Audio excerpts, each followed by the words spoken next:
আমরা চলে আসছি বাংলাদেশের সর্বদক্ষিণে, একেবারে সর্বদক্ষিণের শেষ যে স্থলভাগ, শেষ স্থলভাগ ছেড়াদ্বীপ।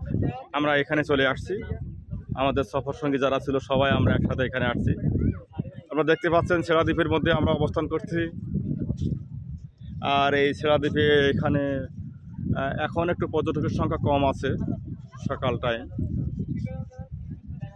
প্রচুর পর্যটক এখানে আসে। ছেড়াদ্বীপের পাশ ঘেঁষে এখানে সারি সারি নারকেল গাছ, কেয়া গাছ ছড়িয়ে ছিটিয়ে আছে। আর এই দ্বীপের চারিপাশে অজস্র শৈবাল পড়ে আছে, আপনারা দেখতে পাচ্ছেন।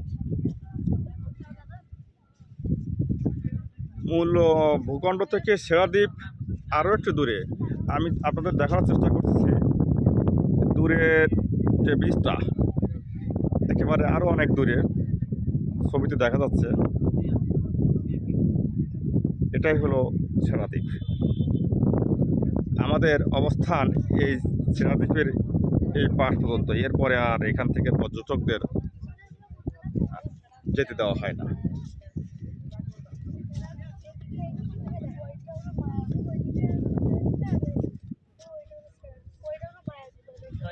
হ্যাঁ, কোথায় কোনটা ছেড়াদ্বীপ বলো?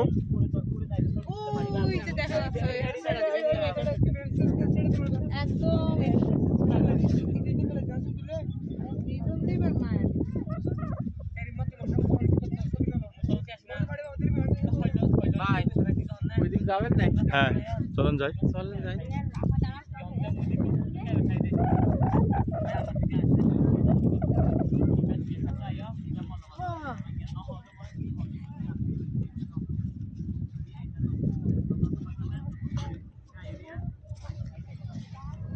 কাঁকড়া এইসব মাটি উঠেছে, লাল কাঁকড়া এই মাটিগুলো। এই পুরুষ কাঁকড়া এই ডিজাইন তৈরি করে। হ্যাঁ দেখো, এটা সিস্টেমে এই পুরুষ কাঁকড়া ডিজাইন তৈরি করে বাসা করে বললে এই ডিজাইন দিকে মহিলা কাঁকড়াদের আকৃষ্ট হয়। মহিলা কাঁকড়াদের এই ডিজাইন দিকে আছে ডাকে ওরা, যার ডিজাইন যে মহিলা